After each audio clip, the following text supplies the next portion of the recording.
Доброго ранку, Україно! Триває інформаційний ранок на телеканалі АТR. Це програма «Сабай». Мене звати Єлизавета Цареградська. П'ятниця, з чим я вас вітаю. Вже скоро, зовсім скоро, буквально завтра, вихідні. І це надихає.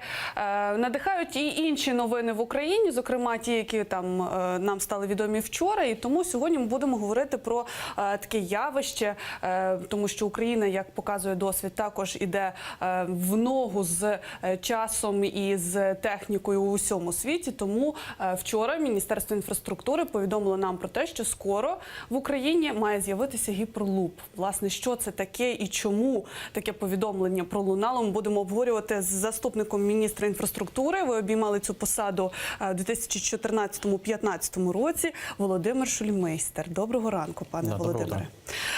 Ну, власне, давайте коротко, що таке гіперлуп. Тобто це проєкт швидкісного вакуумного поїзда, правильно, там, який розроблений американцями. Також намагається реалізувати цю ідею взагалі мільярдер Ілон Маск. І от вчора з'являється на сайті Міністерства інфраструктури, і сам міністр інфраструктури пан Омелян коментує це, розповідає нам про можливість створення взагалі того, що гіперлуп буде в Україні. Що ви думаєте з цього приводу?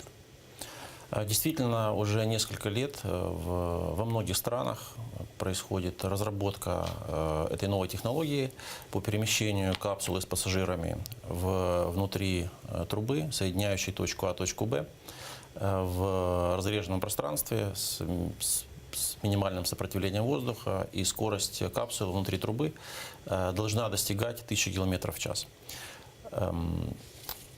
Один из институтов, который занимается разработкой, это Делфтский технологический университет, в котором я защищал диссертацию в свое время, докторскую, как раз по материаловедению. И это труд большого количества людей, который финансируется чаще всего централизованно из бюджетов соответствующих стран. Сейчас идут эксперименты по использованию гиперлупа в разных странах. Это и Америка, и разные страны Европы. Есть проекты, которые должны реализоваться в 2020-2021 годах в Европе. Но для того, чтобы к этому прийти, эти страны уже прошли довольно длинный путь. Уже очень много денег, сейчас я даже не могу сказать в цифрах, сколько инвестировано в это. И на сегодня эта капсула достигает скорости порядка 400-500 км в час на этих экспериментальных отрезках, которые уже построены в этих странах. Мы в Институте будущего, Украинский институт будущего, который я сейчас тоже представляю, я директор инфраструктурных программ в этом институте, мы в прошлом году сделали исследование на эту тему, оно было летом опубликовано на сайте института, его можно посмотреть, ознакомиться с ним. И мы изучили как экономические, так и технологические аспекты этой технологии и выяснили, что, например, эта технология дешевле в 2 раза, чем высокоскоростные перемещения на поезде, которые тоже министерство еще осенью продвигало. Ну, видимо, сейчас министерство изучило и этот вопрос и решило с этим выступить, с этой инициативой. Инициатива очень похвальная, но между словами и делом обычно пропасть. И здесь пропасть такая, что даже того края не видно, этой пропасти, если мы говорим про Украину и гиперлуп. Поэтому я даже не смотрел вчерашнюю эту презентацию, ну, я не вижу в этом, ну, это потеря времени просто. С точки зрения гиперлупа, это действительно потенциально, еще не факт, что это заработает, но судя по тому, как идут эксперименты и подготовка во многих странах, эта технология заработает. И заработает она в нескольких странах в течение, я думаю, 2020-2021 года. В Голландии, например, в которой я 13 лет прожил, там сейчас разрабатывается несколько траекторий. И если бы эта технология была применена в Украине, то, например, путешествие из Киева в Симферополь, так как у вас канал с такой ориентацией, то вот этот пример привожу, заняло бы порядка 40 минут в этой трубе. Звучит прекрасно. Единственное, здесь момент, связанный с стоимостью, потому что экономическая составляющая здесь важная. Стоимость билета в 2 конца стоила бы порядка $300, $300-350. И на сегодня, к сожалению, то, что люди могут заплатить в Украине за путешествия, оно сильно отличается от этих цифр. Поэтому говорить о том, что эта технология для Украины сможет быстро прижиться, об этом еще очень рано говорить. Для этого нужно много, чтобы изменилось в политике и в экономике. Прежде всего в политике нужно, чтобы политика кардинально изменилась в Украине, чтобы люди, которые находятся у власти в Украине, или начали по-другому думать, во что я не верю, либо чтобы пришли новые люди.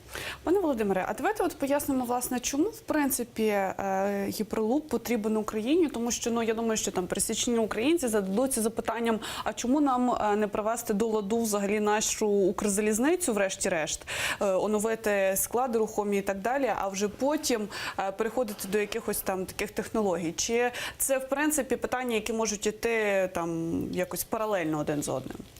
Укрзалезница – это прежде всего грузовые перевозки. 80% доходов Укрзалезницы составляют доходы от перевозки грузов. И эта доля, она будет меняться. Часть грузов уже уходит на другие виды транспорта, такие как река, такие как автомобильный транспорт, по той причине, что пренебрежение Укрзалезницей, это происходит уже годами, привело к тому, что на сегодня уже огромный дефицит вагонов, огромный дефицит, становится все больше и больше дефицит локомотивов, и инфраструктура в очень плохом состоянии, все изношено и не справляется Укрзалезница. Вопрос, почему не занимается этим профильное министерство, я даже не знаю, какое оно сейчас, потому что в прошлом году перетягивание каната происходило.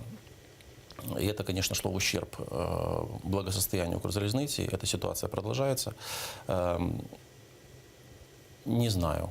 Отвечая на ваш вопрос, то есть, во-первых, гиперлуп это значительно больше имеет отношение к пассажирскому транспорту. То есть здесь могло быть разделение. Укрзалезница могла бы заниматься грузовыми перевозками, а гиперлуп потенциально и желательно, чтобы гиперлуп был на длинные расстояния, на короткие расстояния, тут тоже должны быть другие виды транспорта. А гиперлуп мог бы соединить удаленные точки Украины, такие как из Киева можно было бы запустить ветку на Львов, на Одессу, на Днепр. И это сильно бы сшило Украину. То, в чем Украина нуждается, это чтобы люди могли быстро перемещаться внутри страны. Якщо уявити все ж таки ідеальну там ситуацію, так, тому що пан Омелян анонсував 3 таких етапи взагалі запровадження гіперлуп, тобто спочатку там це розроблення цього проекту безпосередньо, до якого долучаться провідні українські науковці, потім, відповідно, тестовий майданчик у Дніпрі і потім запуск цієї платформи. Як вважаєте, ну, у випадку, там, якщо він буде запущений, як швидко окупиться, власне, ця вся історія? С этого я тоже начал. Любой проект начинается с экономических расчетов. Эти расчеты в Институте будущего мы сделали, и они показывают, что в случае, если цена билета будет такая, как я сказал в начале нашего интервью, то срок окупаемости будет 30 лет. Для того, чтобы по 30 лет окупаемости проект привлечь деньги, в этом основная задача, это привлечь инвестора. Я уже не говорю про инвестиционный климат, который у нас отсутствует полностью, в том числе благодаря действиям политиков. 30 лет инвестиций, для этого нужно привлекать очень длинные деньги. Для Украины 30 лет – это все равно, что для Западной Европы там, 400 лет. На 400 лет окупаемости ни один инвестор не придет. Поэтому перед тем, как с такими проектами выходить и с какими-то заявлениями, нужно сделать просто экономические расчеты и понять, наверное, что на сегодня этот проект не летающий. Ну от це моє відношення к тому, що происходило вчора. Зокрема, було зазначено про те, що нам допомагають у цьому Мексика. Ми співпрацюємо з Мексикою і, відповідно, нібито вони готові там в подальшому інвестувати. Ваше бачення, знову ж таки, ну, ви сказали про те, що навряд чи з такою окупністю інвестор не дуже охоче прийде, тому що надто довготривалий цей період, але разом з тим, якщо говорити принаймні гіпотетично, хто це може бути? А никто? Ну, я маю на увазі, кто это инвестор? моя попытка ответить. Никто? Я думаю, никто это не может быть. На сегодня я не вижу инвесторов в этот проект в Украине, к сожалению. На сегодня стоит вопрос, в принципе, о выживаемости Украины как государства. Поэтому пока политики готовятся к выборам и используют государственный ресурс в подготовке к выборам, в том числе, я думаю, этот проект, который вчера был озвучен, я не думаю, что такого типа проекты имеют шанс на выживание в Украине. От ви зазначили, коли говорили, описували взагалі ситуацію з Укрзалізницею, ви зазначили, що її такий нищівний стан, він призвів до того, що зараз намагаються розвивати там інші галузі, зокрема там це машинами перевозити вантаж і також річковий. От, власне, з річковим дуже цікаво, тому що, як на мене, то річкова галузь, зокрема, і тему ми цю піднімали стосовно наших портів, і ті проблеми, яка там є зараз, вона досить таки, неоднозначна. От ваше бачення. Чтобы связать, кстати, наши темы разговора, сейчас одна из веток гиперлупа в Европе планируется между скандинавскими странами под водой. Так вот, по реке идет уже бэтл 2 года по поводу законопроекта о речном транспорте. Надеюсь, что это закончится уже, наконец, голосованием в Верховной Раде по этому поводу. Река, которая перевозила в начале 90-х 60 миллионов тонн, в 2015 году перевозила менее 5 миллионов тонн, в прошлом году порядка 8 миллионов тонн. То есть между 8 и 60 огромная разница. Для того, чтобы река заработала, кстати, вина в том, что река не работает, это не только то, что был разворован флот, это касается и черноморского пароходства, и всего, что по реке плавало. Это касается в том числе и того, что происходило на Укрзалезнице. Дело в том, что любой транспортный механизм в странах – это единый организм, в котором живут одновременно и автомобильный транспорт, и речной, и железнодорожный, и авиасообщение. И эти все виды транспорта между собой конкурируют. И в случае, если на железной дороге тарифы ниже мыслимых всяких уровней, то это оказывает давление на другие виды транспорта. То есть в том числе и из-за того, что не контролировались тарифы на железной дороге, из-за этого в том числе умерла река. И то, что сейчас идут постепенные повышения тарифов, к сожалению, система тарифообразования в Укрзалезнице далека от логической. И, к сожалению, эта система она способствует тому, что мы как страна экспортируем сырье, потому что сырье железной дорогой по тарифам перевозить в 2-3 раза дешевле, чем готовую продукцию. Поэтому у нас и руда экспортируется вместо стали, например, или вместо продукции машиностроения. До тех пор у нас будет уничтожаться другие виды транспорта, включая реку, и включая автомобильный вид транспорта, и включая, кстати, внутренние перевозки авиационные. Поэтому на месте министерства я бы значительно больше энергии сконцентрировал на том, чтобы у нас появились законопроекты, связанные с речным транспортом, железнодорожным транспортом, чтобы появился орган, который регулирует тарифы, который позволяет выжить всем видам транспорта и им развиваться. Это орган, который бы регулировал тарифы на транспорте. Якщо говорити про кошти державного бюджету на 2018 рік, які були виділені на інфраструктуру, зокрема, ви як оцінюєте взагалі їх кількість? Чи достатньо їх, аби там підтримувати галузь на достойному рівні? Мы в прошлом году в Институте будущего делали расчеты по поводу того, в каких ресурсах нуждается каждая из отраслей транспорта.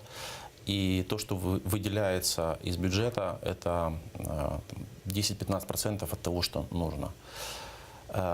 Есть позитивное в этом, это то, что, например, заработал дорожный фонд, и в этом году порядка 50 миллиардов гривен уйдет на дорогу только из центрального бюджета по разным каналам на дороге, плюс еще добавятся к этому местные бюджеты. Это значительно больше, чем было, допустим, 3 года назад, значительно в разы больше. На порядок даже больше. Но как эти деньги будут использоваться, это моя большая, скажем так, забота, большое переживание по той причине, что, во-первых, дороги у нас строятся до сих пор асфальтные. Мы тоже в институте провели осенью, сделали аналитику сравнили цементно-бетонные дороги и асфальтобетонные, и выяснили, что для экономики страны цементно-бетонные дороги значительно интереснее, привлекательнее, которые позволят поднять ВВП страны по сравнению с асфальтом значительно, потому что при строительстве асфальтных дорог, во-первых, их срок эксплуатации в 3-4 раза меньше, чем цементных дорог. А во-вторых, мы при строительстве асфальтных железобетонных дорог, импортируем битум, который составляет в стоимости строительства дороги больше 50%. То есть как только вы слышите 50 миллиардов гривен уходит на строительство асфальтных дорог, знаете, что 25 миллиардов из них как минимум уходит на поддержку экономик других стран. И эта ситуация продолжается. Мы на этой неделе делали круглый стол в Институте будущего совместно с Ассоциацией цементщиков. И довольно там на слайдах показали в цифрах то, что происходит с дорогами и с экономикой в случае, если продолжать делать это в асфальте. Поэтому вместо гиперлупа, вместо вот этих слов и выступления по гиперлупу, которые, на мой взгляд, я это считаю, это просто пиар-ходами, министерству было бы здорово обратить внимание вот на такие простые вещи, которые сильно бы внесли вклад в экономику страны и в настроение тех, кто пользуется дорогами, потому что цементно-бетонные дороги, если взять ту же дорогу, которая у нас Киев-Ковель, она в цементобетоне сделана 10 лет назад, и до сих пор там не было сделано ни одного квадратного метра ямочного ремонта, потому что она в этом не нуждается просто. То есть деньги начинают идти, но идут не туда. Стосовно ще платних доріг, тому що нас переконують в тому, що вони взагалі от скоро будуть, і це дійсно і інвестори готові прийти, і це вигідно для українців. Ваше бачення платних доріг в Україні? Про инвесторов я сегодня уже говорил. Инвесторы есть внутренние и внешние. Внутренние – это в основном олигархи, которые успели насобирать государственных денег за предыдущие периоды. А внешние – это международные компании. Международные компании сюда пока не придут по причинам вышеуказанным. Внутренние инвесторы тоже предпочитают инвестировать в яхты, которые стоят на Лазурном берегу, и в дома. Поэтому инвесторов я пока не вижу. По вашему вопросу по платным дорогам. Они точно появятся. Появятся не скоро. Во-первых, у нас отсутствует грамотное концессионное законодательство, над которым 2 года работали, и я не знаю, когда эта работа закончится за деньги Европейского банка. Уже наши соседи практически все перешли на платные дороги. В этой ситуации обычно говорят, нет политической воли. У меня есть более жесткие слова на эту тему. К сожалению, до платных дорог нам еще идти. Ще у нас лишається 2 хвилини часу ефірного. Хочу встигнути запитати про Бескидський тунель, власне, тому що почали будівництво у 2013 році, і тоді нас переконували, що це дуже велике стратегічне значення для країни він має. І прогнозують завершення будівництва у 2018 році, тобто цього року. Знову ж таки, ваше бачення стосовно цього? Этот туннель позволит увеличить пропускную способность, и это здорово. У нас, как у страны, очень сильно упала транзитная составляющая из-за макрополитических причин. И направление Запад-Юг, оно на сегодня является с точки зрения транспортных коридоров приоритетным для страны. И именно поэтому, например, в бюджете выделено 4 миллиарда гривен в этом году на строительство автомобильной магистрали, которая будет соединять польскую границу с южными портами. И вот эта часть, о которой мы говорим, это как раз железнодорожное сообщение с Западом, которое вот благодаря этому окончанию строительства туннеля увеличит пропускную способность по поездам. В случае, если Укрзалезница, конечно, обеспечит количество вагонов, потому что на сегодня самая большая проблема УЗ – это не пропускная способность инфраструктуры, а это наличие подвижного состава. Я вас зрозуміла. Дякую вам за коментарі. Власне, наш ефір добіг з вами кінця. Володимир Шульмайстер, заступник міністра інфраструктури в 2014-2015 році. Зараз ми візьмемо невеличку перерву, після чого повернемося в студію, будемо обговорювати політичні теми, політичні новини. Дочекайтеся.